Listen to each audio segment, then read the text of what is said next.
தாய் தமிழ் சொந்தங்களுக்கு காலை வணக்கங்கள்.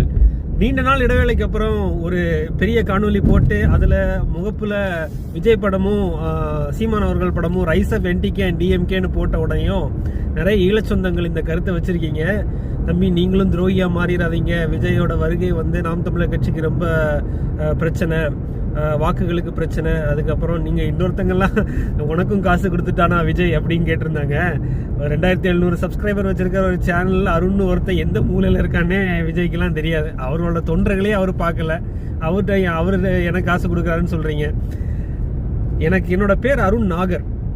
நாகர்கோயிலில் நாகராஜ கோயிலில் சுற்றி பற்றி தான் அந்த பேரை வச்சுருப்பாங்கன்னு ஆரம்பத்தில் நினச்சேன். ஆனால் 32 வயசுல தான் நாகர்னா ஆதி தமிழ் குடியின் பேர் தான் நாகர்கள் தான் இந்தியா முழுக்க பரவி வாழ்ந்தார்கள், தெற்காசிய முழுக்க பரவி வாழ்ந்த தமிழர்கள் பேர் தான் நாகர்கள்னு 35 வயசுல அதான் எனக்கே தெரியும். அப்போதான் யோசிச்சேன், அப்போ இந்த பேர் நமக்கு பிறக்கும் போதே இந்த பேர் நமக்கு விழுந்திருக்கு அப்படின்னா பிறப்புக்கு ஒரு அர்த்தம் இருக்கு, பொறுத்துடா அப்படிங்கிற மனசுல வச்சுட்டு தான் யூஎஸ்ல சிட்டிசன்ஷிப் வாங்குறதுக்கு வழி இருந்தும் இப்போ கூட நினச்சா வாங்க முடியும், ஆனால் வேண்டாம் கிரீன் கார்டோட நிறுத்திக்கலாம் அப்படின்ட்டு இருக்க காரணம் என்ன அப்படின்னா, தொலைநோக்கில் எனக்கு அரசியல் திட்டங்கள் இருக்குது, மக்கள் சேவை திட்டங்கள் இருக்குது. அதுக்காக நீங்கள் அடுத்த தலைமுறை வாக்காளர்கள், திமுக அதிமுக குடும்பத்தில் இருக்கக்கூடிய அடுத்த தலைமுறை வாக்காளர்களை வெளியே கொண்டு வரக்குண்டான பேர் சக்தி தான் சீமான் அவர்கள்.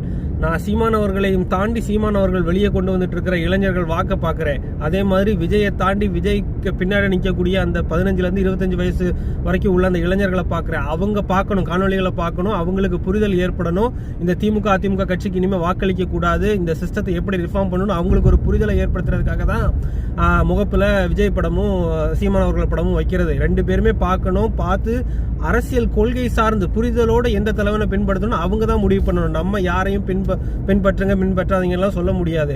நீங்க அப்படி உங்களுக்கு விஜய் துரோகம் செய்யறாருன்னு நினைச்சீங்கன்னா நீங்க ஜனநாயகம் படத்துல காமிங்க. ஜனநாயகம் படத்தை நீங்க யூகேல ஓடும், யூஎஸ்ல ஓடும், உலகம் முழுக்க அது ரிலீஸ் ஆகும். அங்க உங்க எதிர்ப்பை காமிங்க. நம்ம ஈழ சொந்தங்களுக்கு தமிழ்நாட்டில் வாக்கு கிடையாது. தமிழ்நாட்டில் வாக்களிக்க போறது அடுத்த தலைமுறை இளைஞர்கள். அடுத்த தலைமுறை இளைஞர்களுக்கு அவங்களுக்கு புரிதலை ஏற்படுத்த வேண்டியது அந்த பாதையிலேருந்து கடந்து அந்த வாழ்க்கையின் அனுபவங்களை கற்று வந்த நான் bachelors of electrical engineering, masters of electrical engineering, masters of project management, 3 டிகிரிகள், மலையாளம், தமிழ், கன்னடம், ஹிந்தின்னு ஆங்கிலம்னு 5 மொழிகள் பேச தெரியும். இவ்வளவு இதைகளையும் வச்சுக்கிட்டு ஸ்டாலின் அவர்களை போய் சந்திக்கிறதுக்கு சீதாராமையா PA மூலமா ஒரு வாய்ப்பு கிடைச்சும் வேண்டாம், எனக்கு இந்த கட்சி இந்த கொள்கை இவங்களை பிடிக்காது, இந்த கூட்டத்தையே பிடிக்காதுன்னு உதறி தள்ளிட்டு இங்க உட்காந்துருக்கேன். சரியா? நீங்க தொடர்ச்சியா பாருங்க, பார்த்து நம்மளோட கருத்துக்களை உள்வாங்குங்க. வாழ்க வளமுடன்.